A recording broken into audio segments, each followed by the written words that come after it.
I'm James Rosone. And I'm Miranda Watson. We're the husband and wife writing team that created the military thriller Monroe Doctrine series and the military sci-fi series The Rise of the Republic.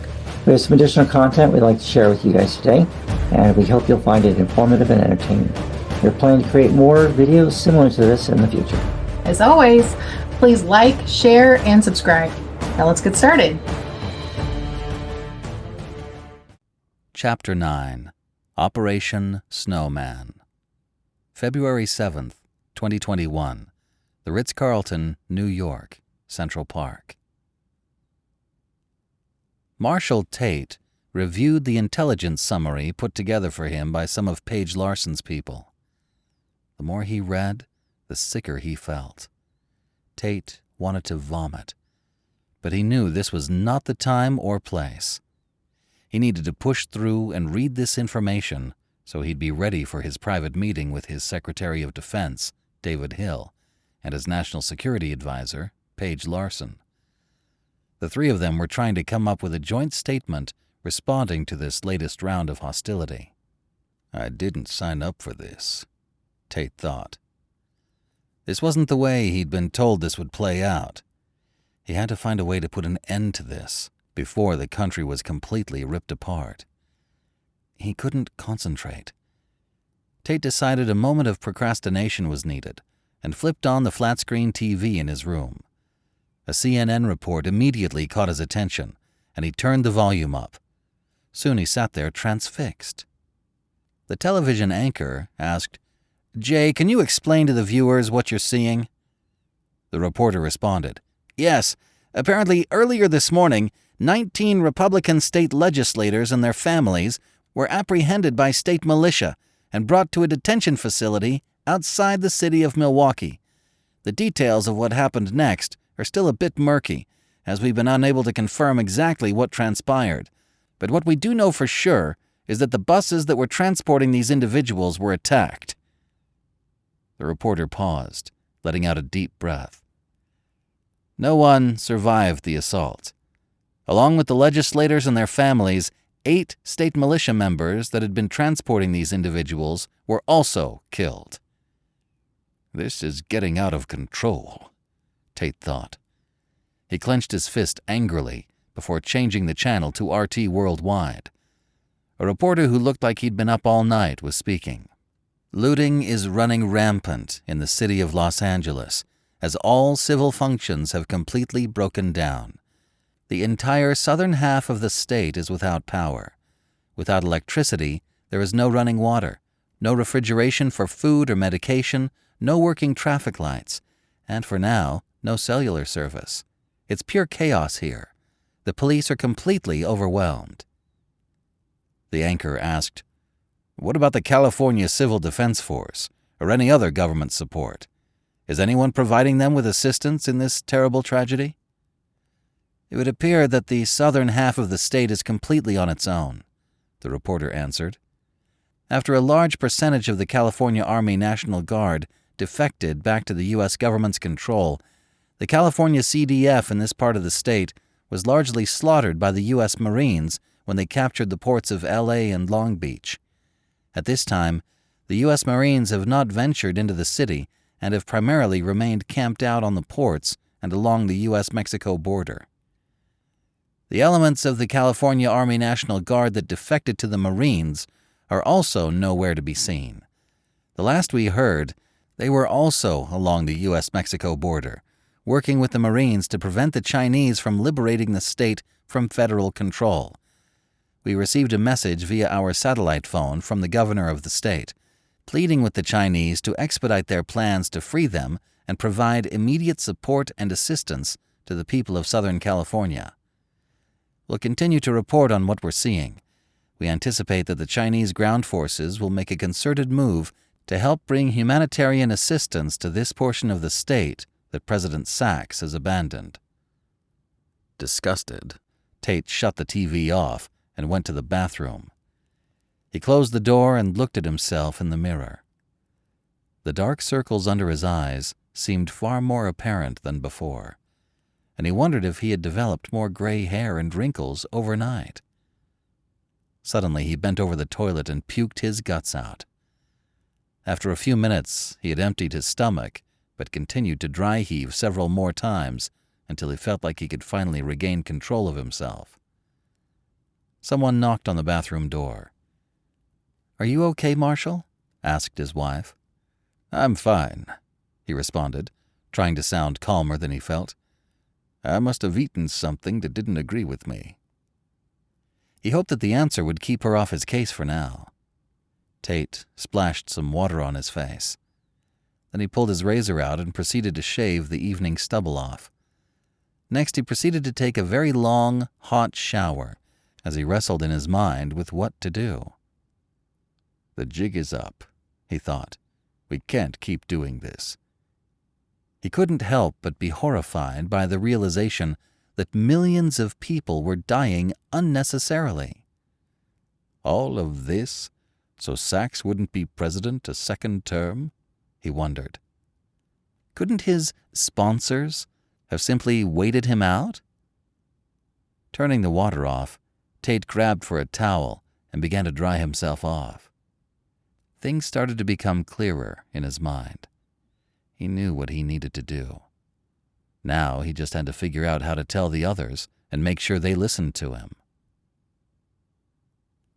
Marshall Tate meandered down the hallway of the Ritz-Carlton, making his way to the series of working offices and briefing rooms that had been set up for his exiled government to use.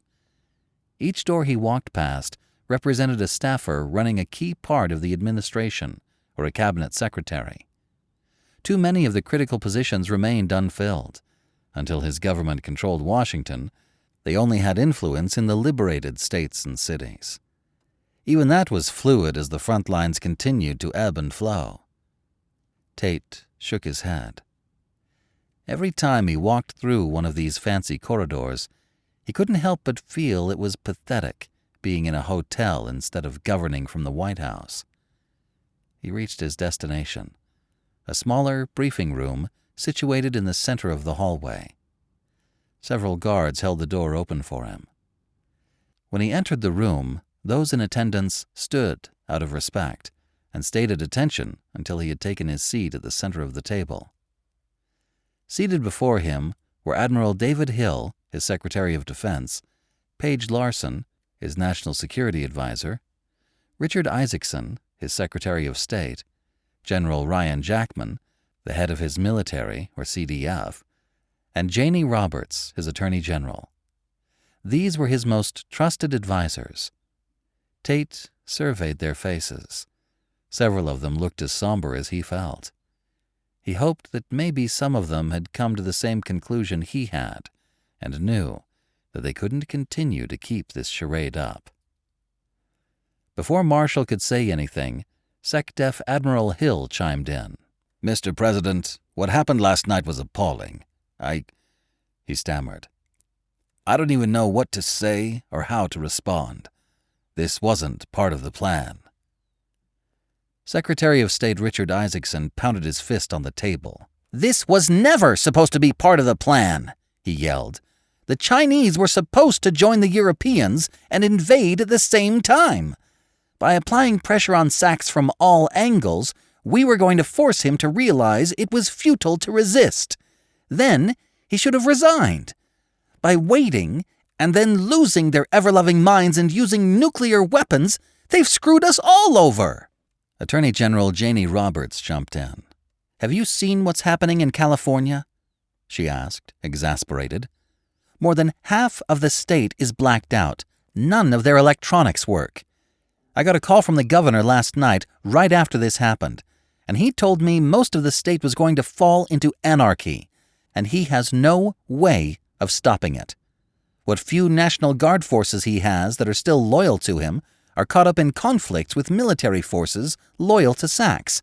More than half of his CDF force was wiped out by the Marines last week." "Yes, we know it's bleak," replied Paige Larson nonchalantly, flicking her wrist. "But they'll have to make do." A.G. Roberts's face turned crimson. "Are you mad?" she growled. "California represents an enormous block of the constituency that supports us. We need to hold on to the state. Writing them off like you just did will alienate a huge chunk of our voters that backed us at a time when we are still struggling to maintain our legitimacy." Marshal Tate stood and waved his arms downward. "Let's just take this all down a notch, shall we?" he urged. Both women crossed their arms and stared daggers at each other, but they remained silent for the time being. Tate turned to his Secretary of State. "What about international aid, Rich?" he asked. "Are there any foreign efforts we could mobilize to help the people in California?" Paige Larson shot him a look that implied she thought this was a tremendously stupid question, but she managed not to say anything aloud. Richard shook his head. "No, Mr. President. There is no foreign aid that can be sent to California. For one, it's an active war zone right now, so no aid organization is going to want to get involved. Second, while we largely control things on the ground out west, we do not control the skies.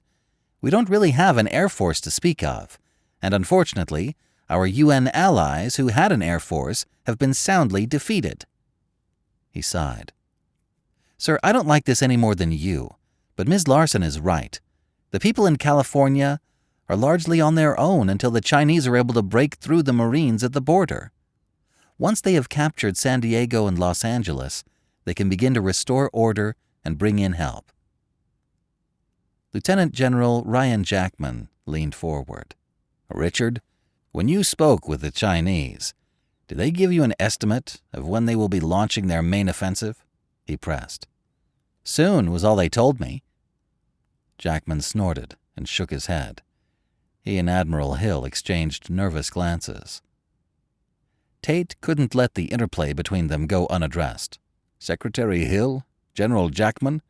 I know we don't have General Mackenzie with us, but can you give me an update on how things are progressing on our side of the equation?" The two looked at each other for a moment before Hill spoke up first. "Mr. President, the CDF continues to grow following your inspirational inauguration speech. We've grown our ranks from approximately 35,000 to over 160,000 members. The biggest challenge we have is equipping and training them, and keeping them supplied so they can fight. Not to mention, there have been issues keeping them under our control." "What exactly do you mean by that?" Tate retorted. Admiral Hill tilted his head toward General Jackman, as if to tell him, "You take this one." General Jackman let out his breath in a huff. "Mr. President, we've broken the CDF down into battalion-level commands and largely kept them local. The challenge I'm having right now is being able to mobilize the units. For example, how do I move a unit from Boston down to New Jersey to help the New York and New Jersey CDF battalions fight federal forces around Trenton? The chain of command becomes muffled. Also, in terms of control, we do have some issues keeping this relatively green force disciplined when pressed by the Federal Army. At times, they can tend to evaporate. Some have also gone off on their own to carry out unsanctioned attacks." Tate held up a hand. "Hold up. What do you mean, unsanctioned attacks?" Jackman sighed. "Okay, here's an example, Mr. President. Yesterday, one of my battalion commanders in Ohio called me directly and told me he had to relieve one of his company commanders and place half of the unit in jail. They'd apparently taken it upon themselves to get some political payback, and a group of them went to a neighborhood outside of the Toledo area and raped and killed as many people as they could in a day." Aghast, A.G. Janey Roberts blurted out, "They did what? How many people were attacked before this battalion commander stopped it?" General Jackman shifted uncomfortably in his seat. The details are still a bit sketchy, but he told me they probably killed somewhere around 300 or 400 people. As to the number of people raped, I honestly couldn't even give you an idea." Tate leaned forward. "And what have you done to these men?" he asked pointedly. Nothing yet," Jackman mumbled. "I mean, I know it's bad what they did, but We need all the fighters and help we can get right now. I don't think you understand how precarious the situation is on the ground, sir." Admiral Hill quickly added, "Mr. President, we all agree this was a terrible act of barbarism, and it shouldn't have happened. But let's be honest, this is a civil war. It isn't the first atrocity, and it won't be the last. We can't come down on units every time we hear of something like this. The fact is, we need units like this to help us win this war." Tate shook his head in disgust. "We may need units like this to fight and win, but we'll never win the peace if we conduct the war like this. I want it to stop. As a matter of fact, I want an example made of these men. Execute them. Made it known that this type of behavior is not tolerated. We are liberators, not a raping, marauding army to be feared." Paige Larson stood. "Sir, could I have a moment to speak with you privately?" she asked. Tate paused for a few seconds, then agreed. "All right, everyone. Clear the room for a minute, please." There was a bustle of activity as the rest of the advisors stood and walked out. When it was just the two of them, Paige moved around the table so that she was sitting in the chair next to Tate.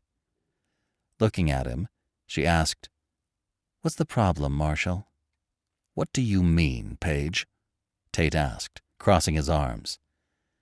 "You can't have units like this executed," she asserted. "David's right. We need units like them to win this war." He shook his head. "No, not that kind of win," he insisted. "I didn't sign up for this, Paige. This isn't what we agreed to." Paige sat back in her chair and laughed. "Of course you did, Marshal," she said icily. "You said you'd do anything to become president. You said you'd go along with the plan and you'd do as you're told. In exchange, you'd be made president and serve 2 terms. Stiffening at the comment, Marshall quickly shot back. "The plan obviously hasn't worked, or we'd be having this discussion in the White House and not in New York." "Yes, things haven't gone exactly according to plan, but that doesn't mean we abandon the strategy," she insisted. "The dominoes have started to fall, and none of us can stop them.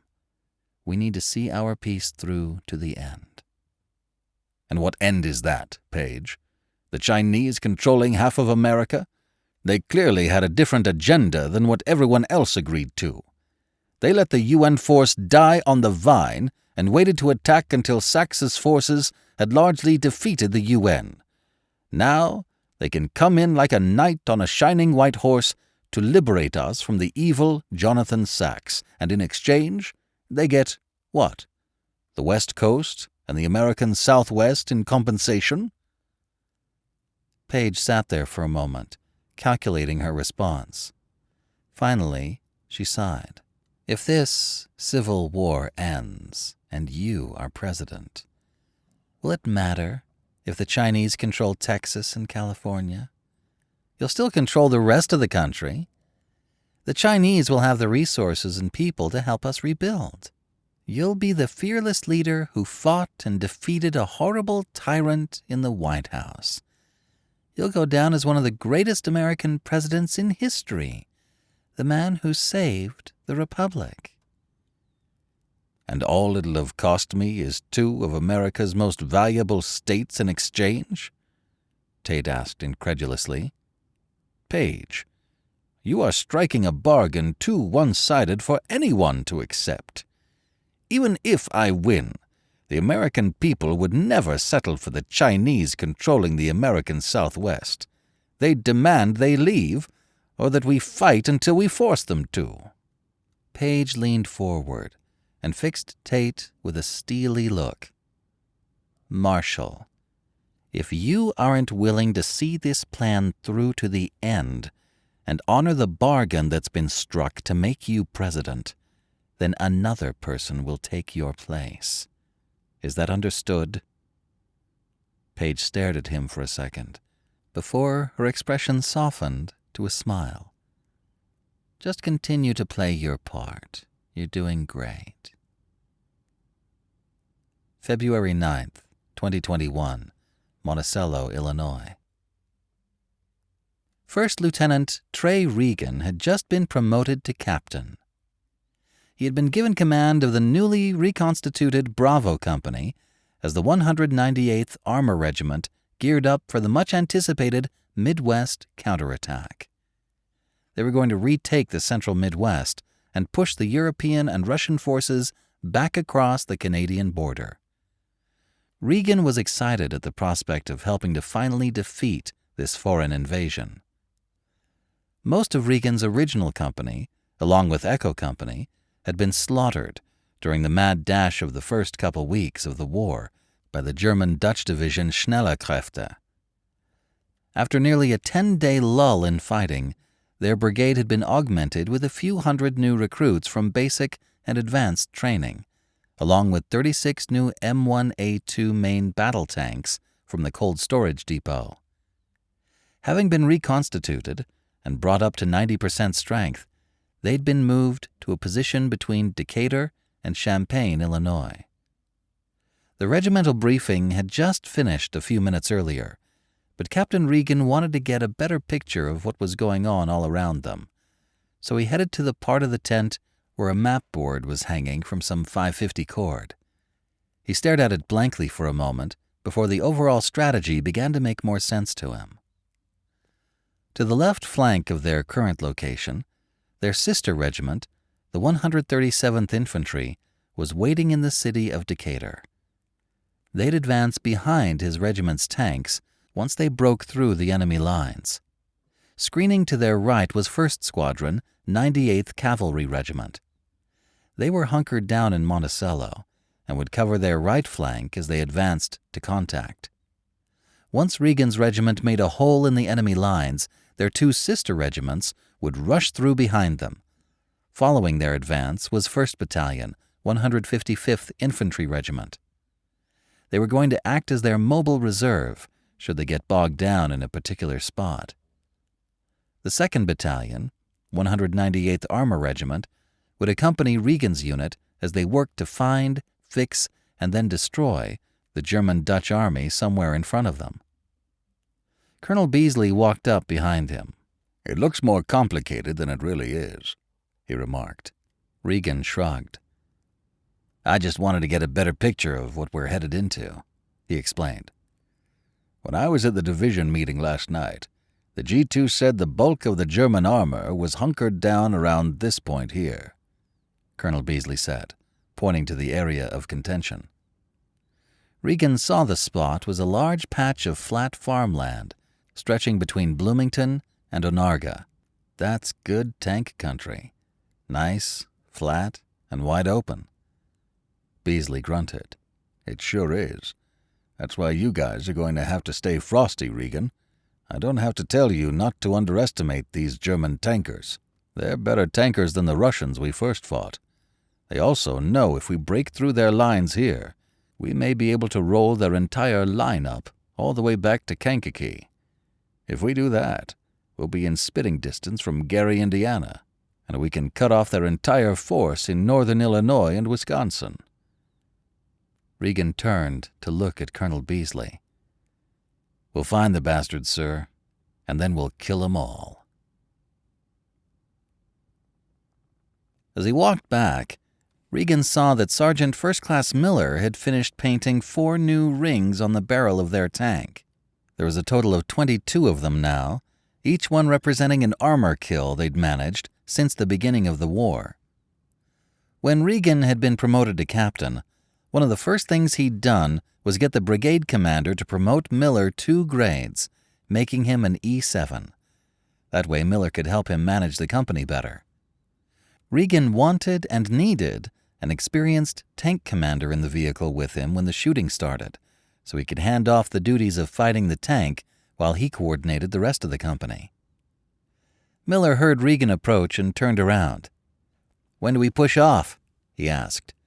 He hopped down from the turret and immediately began to help one of the other guys tie down a couple of 5-gallon jerry cans of water to the rear of the turret. 2 hours, Captain Regan replied. 2 more hours, and we finally get this show on the road. Corporal Tipman stuck his head out of the gunner's hatch of the turret. "Hey, Miller, can you see if we can get a couple more sabot rounds? I still have room for 3 more in the locker." "That's Sergeant, or Sergeant First Class Miller, Tipman, not Hey Miller. Got it?" Corporal Tipman sighed.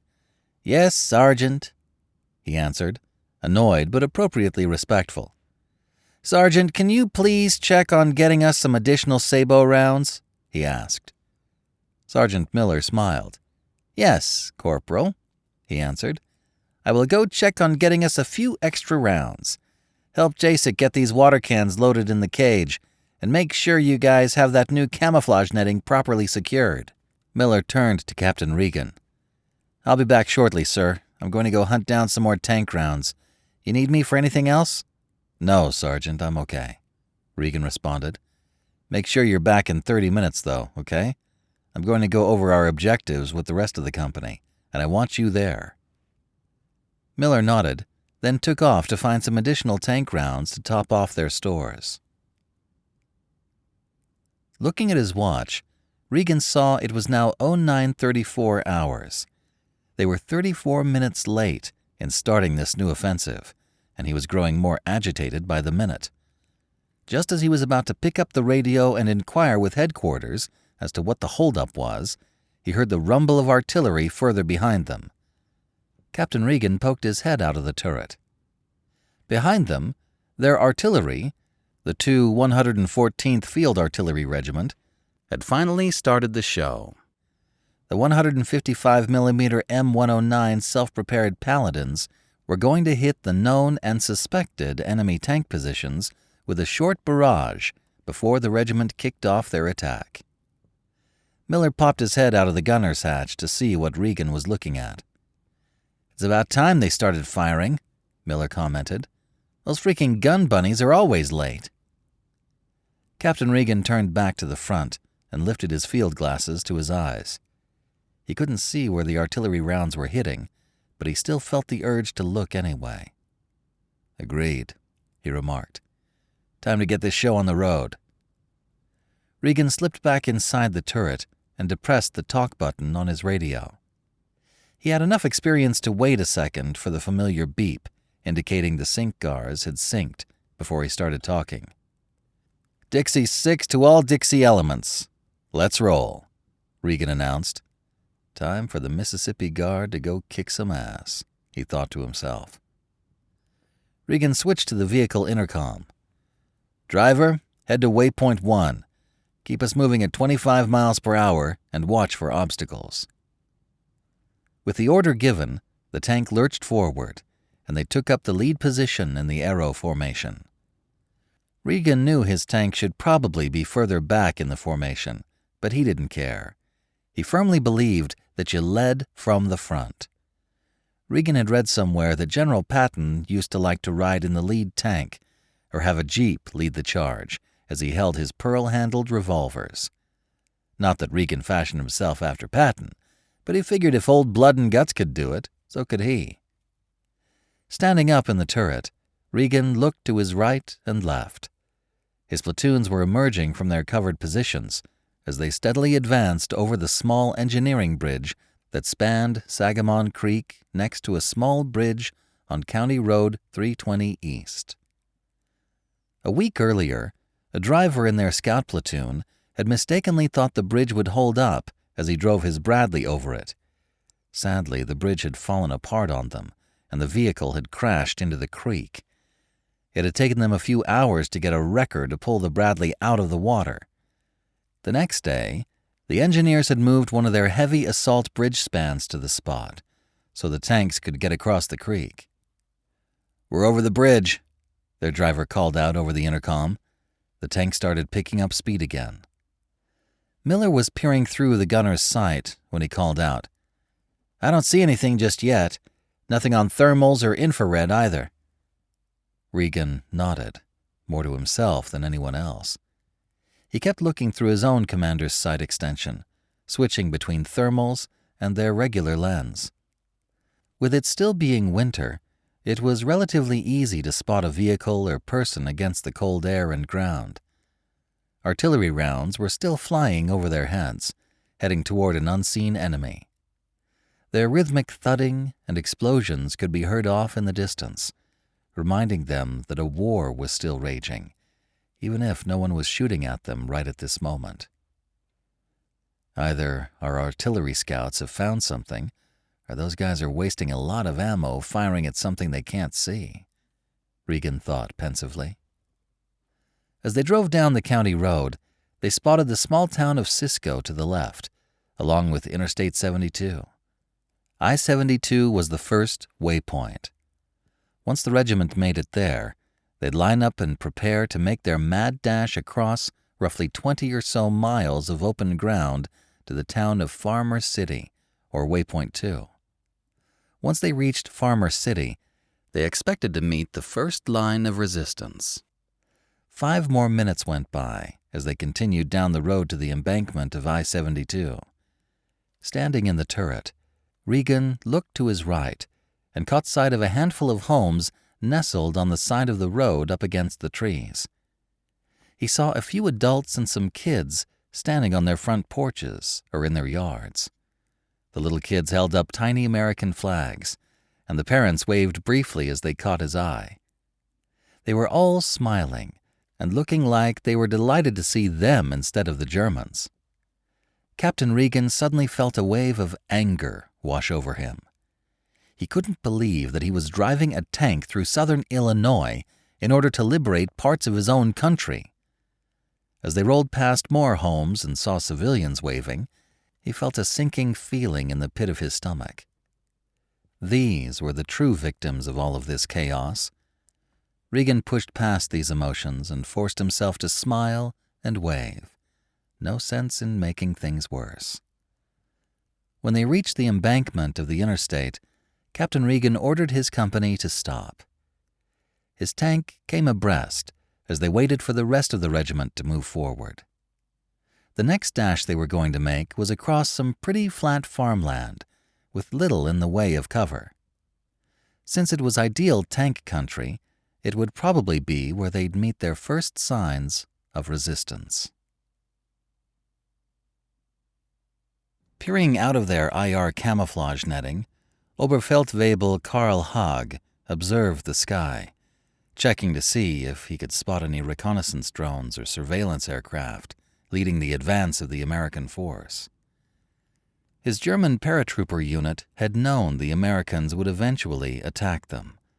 Knowing that this assault was imminent and that they couldn't rely on any air support or substantial armor support of their own, the men of the 310th Airborne Reconnaissance Company had set out a series of ambush points in hopes of bloodying the Americans up and possibly forcing them to halt their new offensive. Covering their ambush position was a specially designed infrared shielding camouflage net.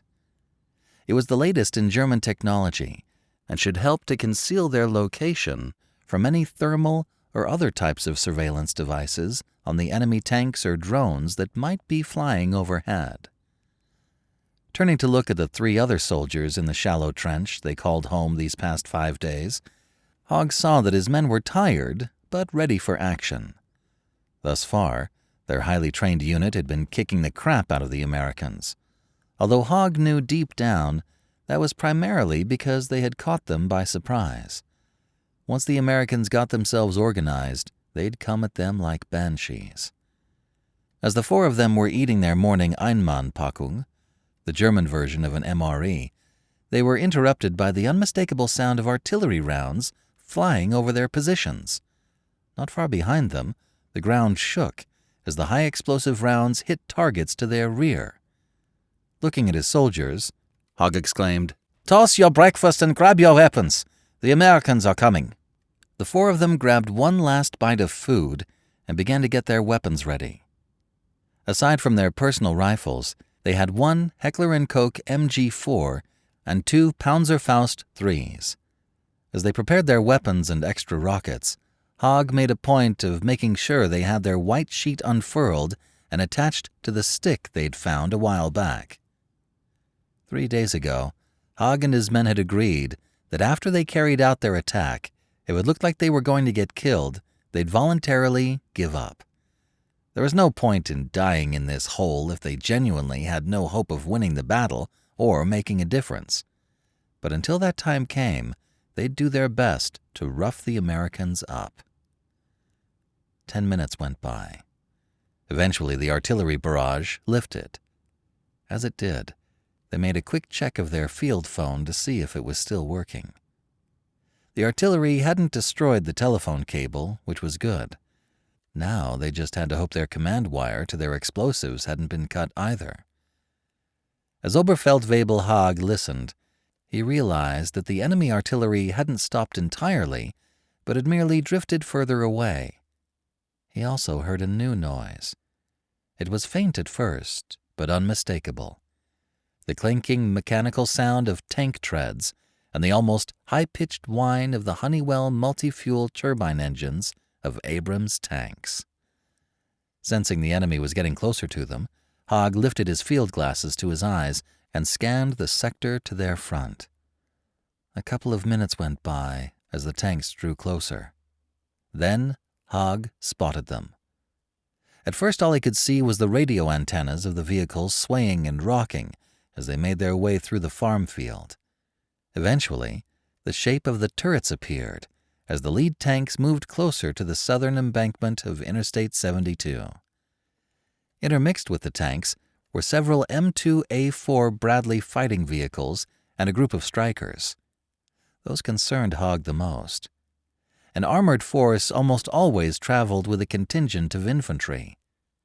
The infantry soldiers accompanying the tanks were there to protect them from the very type of ambush Haag and his men had planned. They were also the force that was best suited to hunting his men down and killing them. The armored force stopped on the south side of the interstate, just as the Germans had anticipated. Haag looked for the reflective tape they'd placed on a couple of trees near those positions. Those were their range points. It would let them know when the enemy tanks had entered the kill box. A smile spread across his face. The tanks and Bradleys had just entered their trap. Haag lowered his field glasses and handed them off to his second-in-command, Unteroffizier Reichmann, who took the glasses and confirmed the enemy was in position. Haag grabbed the field phone. He cranked the handle a couple of times, which sent an electronic chirp back to the operator on the other end. Haag grabbed the handset and depressed the talk button. Artus 6, Artus 2. How copy? He said in a hushed tone. Haag's soldiers stared at him as they did their best to listen in on the conversation. The voice on the other end quickly responded, Good copy, Artus 2. What do you have? The Americans have reached the interstate, and they've entered our kill box. Haag reflected that it was odd using an old-fashioned field phone for their communications. However, it was a tried and tested means of talking without the risk of being jammed or someone listening in on what they were saying. A short pause ensued before the soft voice on the other end replied, Commence your attack. Good hunting, Artus 2. Then the line went dead. Turning to look at the 4 other soldiers in the hideout with him, Haag could feel the tension in the air. Excitement, uncertainty, and terror hung in the air around them. A mischievous smile spread across his lips. Blow the charges, he ordered. Unteroffizier Reichmann reached over and grabbed the detonator. He removed the safety switch on the device, twisted the plunger a quarter turn, and then depressed it. In a fraction of a second, an electrical charge was sent across the command wire some 1,000 meters away from their position to a series of 12 blasting caps that were inserted into the nose of the daisy-chained 155mm artillery rounds they had buried more than a week ago. The world in front of them burst into a brilliant and thunderous boom. Rocks, dirt, chunks of trees, cement, and parts of vehicles and bodies were blown hundreds of feet into the air. The entire embankment of Interstate 72 erupted in fire and shrapnel. Seconds after the blast, a handful of Abrams tanks emerged from the smoke and dust as they raced forward toward their positions. "Here they come. Get those Panzerfaust ready," Hogg yelled to his motley crew. A slight breeze blew in from the east, which helped to clear away the smoke and dust from the IEDs. Using his field glasses, Hogg saw they had succeeded in blowing up at least one tank and looked to have damaged 2 more. What really made his day was the 3 Bradleys he saw on fire. 3 JLTVs also appeared to have been destroyed. The enemy tanks were now 600 meters and rapidly closing in. A new series of explosions rocked the path in front of their position as 4 additional IEDs were detonated by the other ambush crew 400 meters to their left. This second round of IEDs succeeded in disabling 1 more tank. "Ready? Fire!" Hogg yelled. 2 of his soldiers popped up from their concealed positions and fired off their Panzerfaust at the remaining enemy tanks. Captain Regan's tank was rocked hard by the second set of IEDs as they continued to charge forward. The driver was giving the engine as much gas as possible as their 60-plus-ton beast barreling ahead into whatever may come next. "Keep an eye out for possible RPG teams," Regan shouted. They still hadn't found any enemy tanks or vehicles yet, but clearly someone was out there watching them. "Rocket team to our 4 o'clock, engaging them now," Miller shouted as he swiveled the remote-controlled gun system. Bang! Bang! Bang! The Browning .50 caliber machine gun that sat in front of the commander's hatch fired a handful of rounds, cutting the 2 attackers apart before they could fire off their rockets. "Good shot, Miller. Rake that position they were hiding in again, and let's make sure there aren't any more of them playing possum," Regan ordered.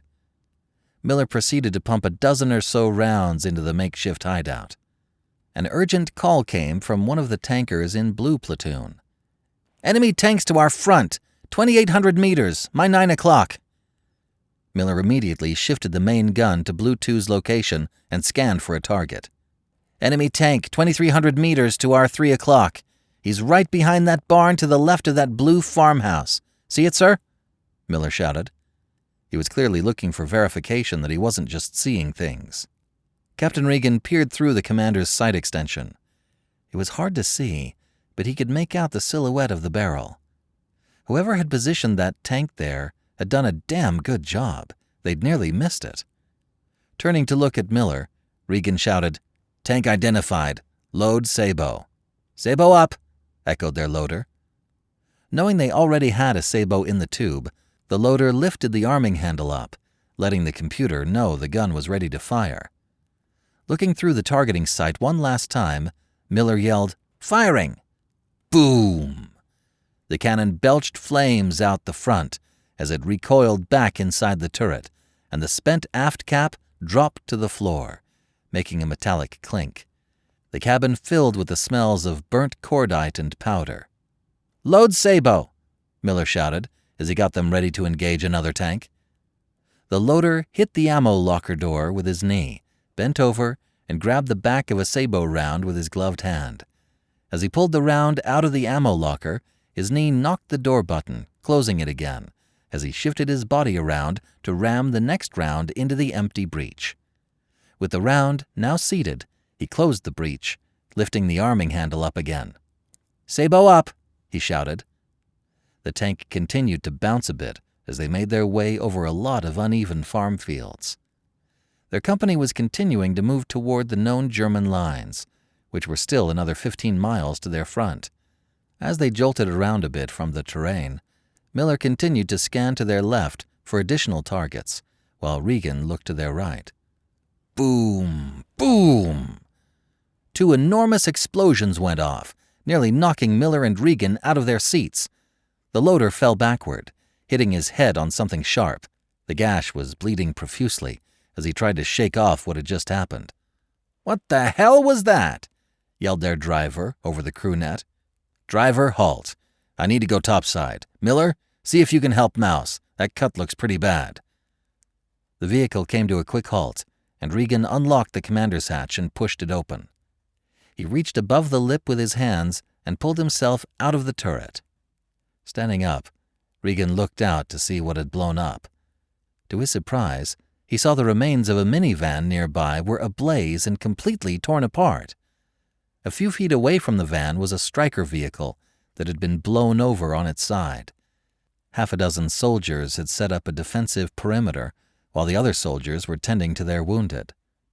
Looking further behind them, Regan saw a Bradley on fire.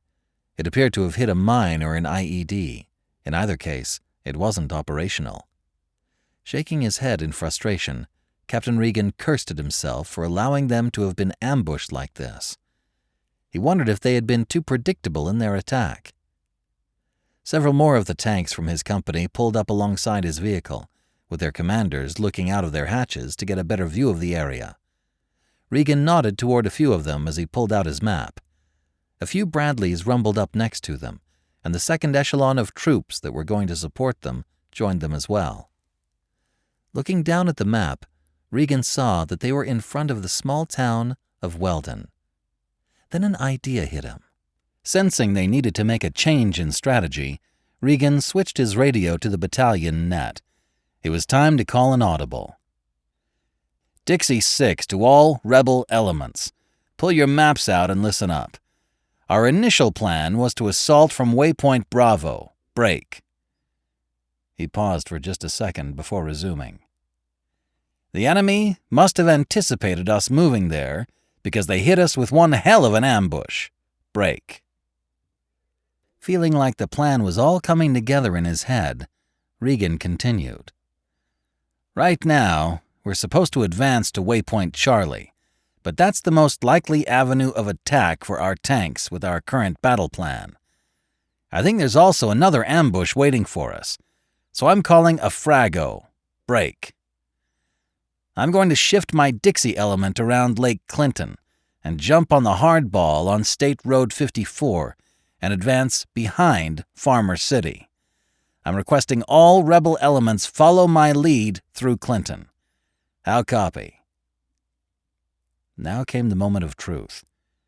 Captain Regan wondered if the colonel would chew him out for breaking away from the stated plan, or if he'd back him. The radio crackled and then beeped, letting him know the sync GARs had synced. Dixie 6, Rebel Actual. Good call on the change of plans. Proceed with your frago. All rebel elements follow Dixie through Clinton. Good hunting, Dixie elements. Rebel out. Regan breathed a sigh of relief. He lifted his field glasses to his eyes again so he could survey further ahead. Looking toward the city of Clinton, Regan spotted the two JLTVs zipping ahead of their armored column as they scouted the area for them. The vehicles drove fast. They'd already reached the outskirts of the city, and thus far they hadn't encountered any problems. 5 minutes later, Regan's tank passed by a large trucking company that had a sign on the side of its building for Miller Container Corporation. A handful of people had come outside to gawk at the armored chariots and the men riding in them as they got closer. They also pointed and stared at the dozens of black smoke pyres rising into the sky from the earlier fighting. Just as Regan was about to return his attention to the nuclear power plant that was down the road, a couple of men in overalls and trucker hats started waving their hands and walking toward his men. Regan shouted for the driver to halt the vehicle and asked Miller to come up. As the tank stopped, the men approached them cautiously. Keep an eye on them, Regan ordered. I'm going to talk with them and see why they wanted to stop us. Miller undogged the M240 machine gun in front of his hatch and made sure the safety was off. He kept the weapon trained on the civilians as Regan walked toward them. As Regan approached, one of the men held up his hands as if surrendering.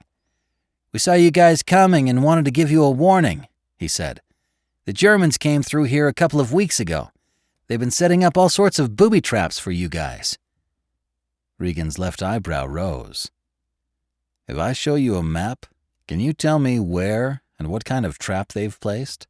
he asked. "I'm Eric, by the way," the civilian replied. "And yes, if you show me a map, Bill and I can show you what they've been doing. We're just glad y'all are here and didn't abandon us. We've been hearing all sorts of reports out of Chicago about how they're calling the areas liberated by the UN Free America and the rest of the country Occupied America." Regan shook his head in disgust. "Follow me over my tank," he directed. Meanwhile, the column of vehicles behind them was once again bunching up as they all came to a halt. After spending a few minutes with a map, the locals were able to tell them where the Germans had laid several IEDs and explained where they had set up a couple of fortified bunkers. Armed with the new information, Regan got on the radio and passed along what he'd learned. He called his vehicle commanders, and they made a few adjustments to their routes. 5 minutes later, the group of tankers was back on the move. This time, instead of driving down County Road 54, the road that would take them near the Clinton Power Station, they headed north, down Walnut Street to Hayworth. It was a 20-minute detour, but it kept them away from the ambushes the locals had told them about. When they reached Hayworth, they turned east again. This time they'd approach Farmer City from further behind the enemy position. 5 minutes into the drive down U.S. Highway 136, they found their first sign of enemy activity. "Infantry fighting vehicle, 2,100 meters to our 4 o'clock, shouted an excited Miller. Regan looked through the commander's sight extension. "Got it. Load heat." Mouse echoed, "Loading heat." In one fluid motion, he removed the unspent sabot round, placing it into an empty hole, and grabbed one of the heat rounds from the second to bottom layer of the rack. Slamming the heat round in the breech, he yelled, "Heat up!" Regan sent a quick message out to the rest of his tankers about what they'd found, and they reported back to him that they'd found some targets of their own. Seconds later, one of the other tanks in his crew fired first. When he heard the first shot, Regan shouted, "Fire!" Boom! The cannon recoiled inside, spitting out the aft cap. "Tank, 1,400 meters to our 2 o'clock, shouted Miller. "He's inside that barn across I-74. You see it?" Captain Regan squinted to try and see better. However, even after zooming in on the spot where Miller had said the tank was hiding, he couldn't spot it. Where is he? He wondered. Just then, he saw a flash. Some flames spat out of the darkness from within the barn. He couldn't believe they'd actually placed a tank in there. "I see it," Regan shouted. "Fire!" Boom! Their round flew flat and sailed like a red-hot lawn dart right into the barn. They saw some sparks from within, but no explosion. "Damn! I think we missed. Or maybe it ricocheted. Load another sabot," Regan yelled apprehensively. Bam! Debris rained down on their tank. They heard small chunks of metal and rocks bounce off their armored shell. "Ping, ping, ping! We've got infantry to our right flank shooting at us," shouted the driver. His voice was barely audible over the noise of everything going on around them. "Miller, get another round in that barn and take him out," Regan ordered. "I'm climbing up to deal with the infantry." Then he undogged the hatch above him and climbed out. Zing, whiz, zap! Bullets whipped past Captain Regan. A few of them dinged off the armor around him. He scanned their right flank and spotted several enemy soldiers.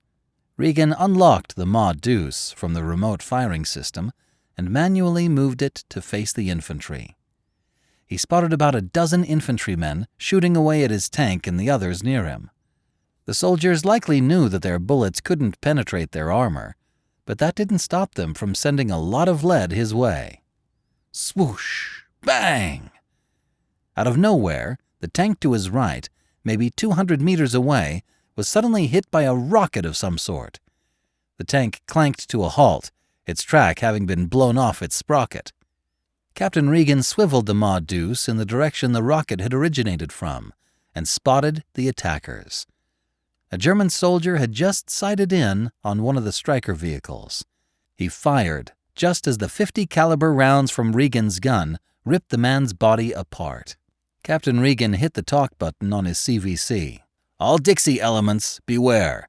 They have rocket teams in the area. They just took 2 of our guys out. Either the gunners or tank commanders need to get up on their crew-serve weapons and take him out. In that instant, another enemy tank round flew out of the barn and slammed into one of his tanks, hitting its right rear section. The round cut through the thin armor on that side of the vehicle and tore right into the engine compartment. A fraction of a second later, the entire rear section of the tank blew up as the vehicle's fuel bladder caught fire. That explosion caused the tank's ammo locker to explode, sending flames to vent some 30 feet in the air for a few seconds as the ammo cooked off. "Damn it, Miller! Take that tank out! He just nailed another one of our guys!" Boom! Regan's tank belched flame and fire as their second round flew right into the barn. This time, they were rewarded with a blast. A second after the initial burst, the roof of the barn exploded skywards as the tank's ammo cooked off. The resulting fire ravished the structure. "All Dixie elements, shift your fire southeast toward Farmer City and charge!" Captain Regan's tank practically jumped as his driver gunned the engine. They roared through the farmer's field, closing in on Interstate 74. As they neared the rest stop attached to the side of the road, Regan saw a few explosions up ahead. Some of his tankers had clearly found some targets to engage. Zip, zip, zip. Regan saw several strings of 30mm tracer rounds rip right into one of his unit's Bradleys and a Stryker. The Stryker summarily blew apart. Some of the bullets must have hit one of their tow missiles. A couple of infantrymen were thrown into the air from the rear troop hatches, their bodies on fire. The Bradley spun to one side as the driver sought to get them out of the line of fire. Unfortunately, the driver must have overcorrected, because he summarily rolled the vehicle. Whoever was shooting at them pumped a few dozen more rounds into the stricken Bradley, causing it to explode before the infantrymen and the crew could crawl out. "Take that IFV out, Miller!" Regan shouted. "I'm looking for it," Miller replied. Suddenly, the area around the rear side of the town they were charging into was filled up with IR-inhibiting smoke. The Germans were attempting to blind them. Regan was overwhelmed by the sounds of gunfire. There was the singular popping of semi-automatic assault rifles, the staccato of light and heavy machine guns, and occasionally the swooshing of a rocket followed by an explosion. It suddenly hit him how surreal the scene was. The charging tanks, the infantry fighting vehicles shooting their 25mm cannons, the Strykers rushing the infantrymen forward. It all seemed like a scene from a movie, yet it was very real. Miller pulled him out of his reflections. "Tank! 800 meters! He's behind that grain silo!" Regan dropped back inside the tank and placed his eyes against his sight extension. He spotted the tank immediately. "Say bow up!" shouted Mouse. "Fire!" Regan ordered. "Boom! Got him!" shouted Miller excitedly. Hitting the talk button, Regan called out to his company. "All Dixie elements, halt! Dismount the infantry and prepare to support them. Continue to look for targets of opportunity, but let's not destroy the entire town in the process if we can avoid it." The next 30 minutes saw some fierce fighting between a handful of enemy infantry fighting vehicles, 2 more tanks, and about 2 companies' worth of soldiers. When a couple of Apache gunships were finally able to assist them, the remaining Germans in the town finally gave up. At first, it was just a couple of pockets waving white flags, but soon the entire lot followed suit. When the sun had finally set, Regan's regiment had punched through 40 miles of enemy territory. That evening, his tanks were refueled and rearmed. At 0300 hours, they'd set out for Kankakee, their next objective, and the last major enemy stronghold between them and Gary, Indiana. New Delhi, India. Dr. Harsh Gandhi looked at the printed photo of Yi Chang, shaking his head as he did. He set the picture down, then examined an aerial shot of Wuhan next. The devastation of the two cities was massive. Virtually no building was left standing in Yichang. "It's pretty incredible, isn't it?" asked Minister of Defense Sitaraman as she slipped into his office. She closed the door behind her and took a seat in front of his desk. Dr. Gandhi looked up at her. "It is incredible. I honestly didn't think the Americans would do it." Her left eyebrow rose. "Really? After Sachs had been trapped in that bunker for more than a week? I'm surprised he didn't nuke China much harder." "Destroying the Three Gorges Dam wasn't exactly a small strike. It probably killed more than 10 million people," Dr. Gandhi countered. "I just read a report yesterday that said the country is experiencing a series of blackouts in southern and central China. This is going to wreak havoc on their economy." He paused. "How is the PM reacting to it all?" She snorted. "Like a dithering fool?" Sitaraman replied flatly. "On the one hand, he's appalled by the nuclear attack on America, but then he's equally appalled by the American response to it. If you ask me, he seems paralyzed with what to do next." She was growing more and more frustrated with the PM's unwillingness to confront China. She had warned him the Americans would hit the Chinese hard if they invaded, and now they had. Dr. Gandhi nodded. "If we ever want to settle our border dispute with China or liberate Tibet, we aren't going to get a better chance than now. My sources on the ground are reporting that the PLA is moving several of their divisions away from the frontier to assist in the rescue efforts in Hubei province. If we acted soon, we could catch them completely by surprise." He showed her a couple of recent intelligence reports to back up what he was saying. She'd been reading over the intel reports too. She knew what was going on. She was just not in a position to make the Prime Minister move. "The PM is concerned that if we join this war now, the Chinese, in their weakened state, might respond by hitting us with tactical nuclear weapons. I am not yet confident the PLA wouldn't use them on our forces either. Have your sources been able to confirm the current status of the PLA's nuclear force structure?" Sitaraman asked. Reaching for his pack of cigarettes, Dr. Gandhi pulled out one and lit it up. He held the smoke in and waited until he felt the rush from the nicotine hit before exhaling. "I can confirm their ICBM fields are destroyed," he responded. "The Americans wiped those out. They also hit every nuclear storage site that we knew of. What I can't say for certain is how many of their smaller tactical warheads they dispersed before they launched their attack on the Americans." She shook her head in frustration. "Harsh.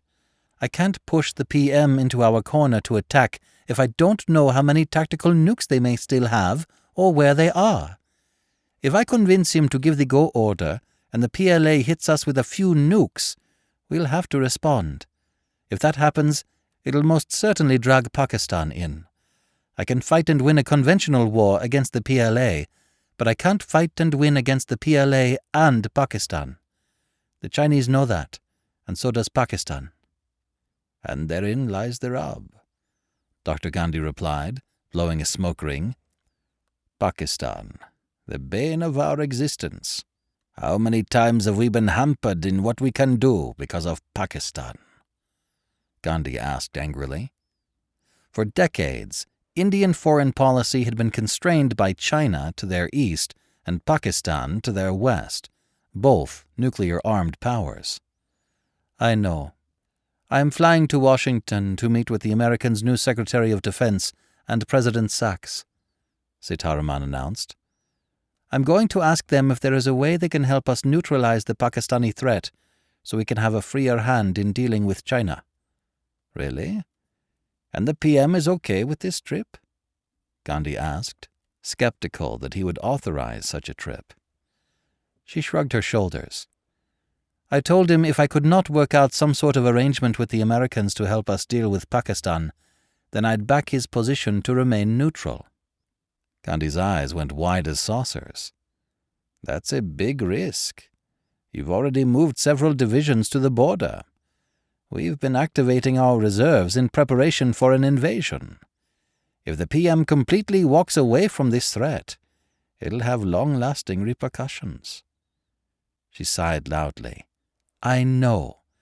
But you live in the world of spies and espionage. I live in reality. And I have to face the fact that right now we have a divided government. There is little appetite for war with Pakistan or China, especially since it's already turned nuclear. If the Americans want our help, they need to provide us with some military assurance against Pakistan, or it isn't going to happen." Kankakee, Illinois. Kankakee Country Club. Deshawn had always wanted to go inside the Kankakee Country Club. However, being a poor kid from the wrong part of town meant he'd never be allowed inside. But that wasn't the case today. Today, Deshawn and 30 others from his Section 8 housing development were being fed a stellar meal by the kitchen staff. Of course, about 30 German soldiers and roughly the same number of Russians were enjoying the same feast. Deshawn and his friends, mostly gangbangers, had been told by the Germans that if they agreed to fight with them until the end of February, they'd each be paid $5,000, and they'd get to keep whatever guns they were given to fight with, no questions asked. Halfway through this splendid dinner, one of the German officers received a phone call. When he got done with the conversation, he started shouting orders to his men and the Russians. One of the Germans walked over to Deshawn. "Your crew needs to get to your positions," the man ordered. "The Americans aren't far away from the city." Deshawn just nodded. He started barking orders to his guys to get them moving. As they left the table, he made sure to grab a couple of rolls and stuff them in one of his pockets.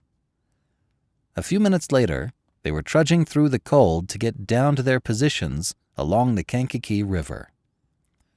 When the Germans had hired Deshawn's crew, they'd ordered them to dig some trenches and bunkers there. Now that they'd been activated, it was time for them to shoot at any of the American vehicles or soldiers that tried to cross the river on Interstate 57. The river was the last major natural barrier between southern Illinois and Chicago. If the Americans made it across the Kankakee, they'd have a clear shot at either taking the city or cutting the UN forces off from Indiana and the supply lines that ran all the way back to Canada.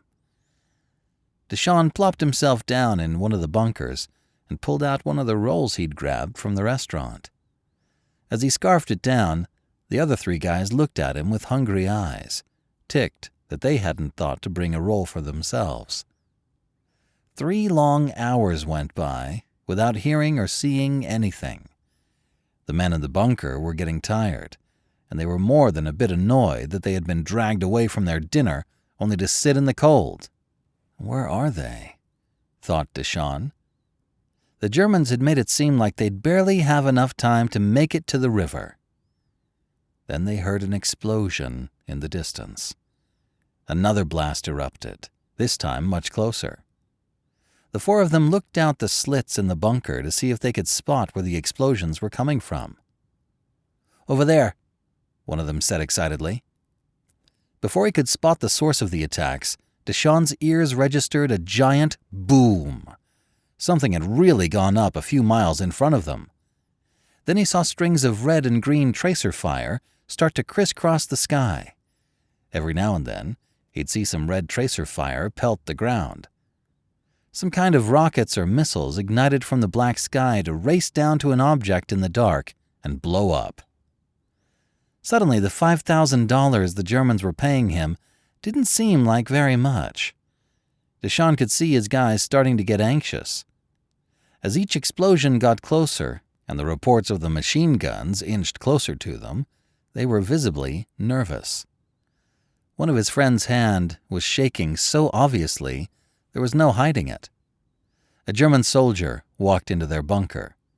He seemed to sense that they might be losing their will to fight. "The Americans are a couple of miles away," he announced. The soldier pointed at a spot in the dark. They will try to rush their tanks and infantry fighting vehicles across the bridge here. When they do, you need to use that gun," he directed, pointing at the Heckler & Koch MG5. "Shoot their vehicles up." Deshawn crossed his arms. "How is that gun going to stop a tank?" he asked, obviously doubtful. The German smiled. "It won't, but it will give our rocket teams that are hiding near the bridge covering fire to disable them." "What about that rocket or missile thing over there?" one of Deshawn's men asked as he pointed to a nearby position that was being manned by a couple of German soldiers. "Yeah, we'll be using that too. Just do your jobs.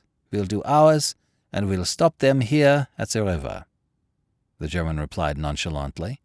Then he left to go back to his position. The minutes felt like hours as the battle continued to inch closer and closer to the river. Then Deshawn detected a noise he'd only heard before in movies or video games, the mechanical grinding and crunching of tank tracks. He wondered if it were closer, if he would have felt the ground tremble. Deshawn hadn't allowed himself to be easily intimidated in life, but with each boom from a tank's cannon, his heart skipped a couple of beats. The Germans fired multiple illumination flares across the river. Some came from small flare guns, and some were fired from the mortar teams further inside the country club. As the illumination rounds descended back to the ground on their little parachutes, they provided light to what was happening on the other side of the river. It was terrifying. Small pockets of Russian or German soldiers were fighting ferociously against an advancing force, but many of their silhouettes were getting ripped to shreds, torn apart by infantry fighting vehicles. Deshawn watched in horror as several of them were run over by a tank as their bullets bounced uselessly off its armored shell. "How the hell are we supposed to stop those things?" one of the guys in his bunker exclaimed. No one said anything for a moment. Then they heard a loud popping noise nearby. A small rocket raced across the river toward one of the armored killing machines. It felt like it took forever as they watched it close the distance with the armored beast. When the rocket connected with its target, Deshawn saw a small flash. That was soon followed by a much larger explosion as the vehicle blew up. "That's how we stop it," one of the other guys remarked. They all nodded in satisfaction. Just as they were feeling good about the enemy tank getting blown up, their entire world lit up like the 4th of July. Red tracers that looked like giant balls started flying right in their position from across the river. They instinctively hit the dirt, lying flat on the ground as whatever was being shot at them tore into everything around their bunker. Occasionally, a few rounds would slap the sandbags that made the barrier in front of them, scaring them half to death. It was the most terrifying thing any of them had ever encountered in their lives. Sure, they'd been shot at from time to time in their neighborhoods, but this was something they had never envisioned. Boom, boom, bang. Now things around them started to blow up. It wasn't just their side that was throwing rockets across the river. The soldiers on the other side fired their own missiles right back at them. Suddenly a towering figure appeared in the entrance to their bunker. "Get up, all of you!" the German soldier bellowed. "Someone start manning that machine gun and shoot back. They're going to cross the river soon. You need to start shooting." Then he left their bunker to go get the other groups of Deshawn's crew firing. "Oh man, 5G ain't worth this. We have to get out of here," one of his guys grumbled. Deshawn shook his head. "If you try and run now and those Germans see it, they'll shoot you in the back. The best way for us to stay alive right now is to make sure we keep those bastards on the other side of the river." Before anyone else could argue with him, they heard the thumping sounds of helicopter blades overhead. "Get on that gun! Start shooting at them already!" Deshawn barked. They hadn't fired the machine gun more than 10 seconds when a rocket from one of those helicopters blew them all to pieces. 2 hours later, the 155th Armored Brigade combat team crossed the Kankakee River. It was now a race to get their brigade 60 miles north to Gary, Indiana, and in a blocking position. Once they had the UN forces in Illinois and southeastern Wisconsin cut off from their supply lines in Michigan and Canada, Lieutenant General Hightower's 3rd Corps could begin the job of picking them off one at a time as they ran out of fuel, munitions, and other logistical support an army needs to function. Washington, D.C., White House. Vice President Luke Powers walked past the map room in the White House. The president was scrutinizing one of the large maps on the wall. Powers took a step back and stopped in the doorway for a moment, trying to figure out what Sachs was staring at. Then he realized it was a map of China. He saw the president reach up and touch part of the map briefly before pulling his hand away. His shoulders slumped, and he looked like he might have cried. Sachs suddenly realized he wasn't alone and turned around. He hurriedly wiped a tear from the side of his face and mumbled something about letting his emotions get the better of him. The vice president approached his friend and put his hand on Sachs's shoulder. "It's okay to cry every once in a while, sir. This war is doing terrible things to us and our country." The president wiped away another tear before it could streak down his face. "Luke, I just can't help but think of the millions of people that died when I ordered the dam destroyed." Unable to control the flood of emotions any longer, he put his arms around his friend and cried on the vice president's shoulder. Powers tried his best to fight back the tears himself. He couldn't imagine surviving an assassination attempt like Sachs had, and then being trapped in a bunker on top of it. He knew the poor man was suffering, yet he still had to lead the nation in spite of it all. "They forced your hand, John," Powers said reassuringly. "It wasn't your fault. When they launched those nukes at us, we didn't have a choice anymore. We had to react." He paused for a second as the president pulled away and removed a handkerchief from his pocket and wiped away a few more tears. Looking at the president's eyes, Powers saw sorrow and anguish. He saw how tired and exhausted the man was, and he almost wondered how much longer Sachs would be able to go on like this. The president took a deep breath and let it out. Then he seemed to steel his nerves. "We have to win this war, Luke," he said. "No matter what happens, we have to win. This can't have all been in vain." He then stood up a little taller. The fire in his eyes had returned, and so had the energy that always seemed to surround the man. It was like he'd unburdened himself, and now he was ready again to be commander-in-chief. "We'll win this war, sir, no doubt about that. Would you like me to sit in on this next meeting with you?" Powers asked. Lately, the president had him sitting in on almost every military meeting since he'd been rescued from the tunnel. More often than not, Sachs had turned to him for advice on a host of military options, really using him as a sounding board and partner. "Yeah, this would be a good one for you to join, Luke," the president replied. Powers could see that the president wanted blood, but he'd been relying on him to rein him in at times. The war was eating the man up. Shoot, it was eating the country up. But deep down, the vice president was confident they would win.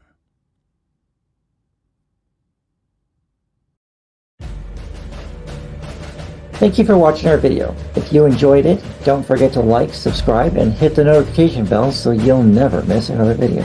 In the meantime, we have plenty of reading material to keep you busy. You can find it all on our website, frontlinepublishinginc.com.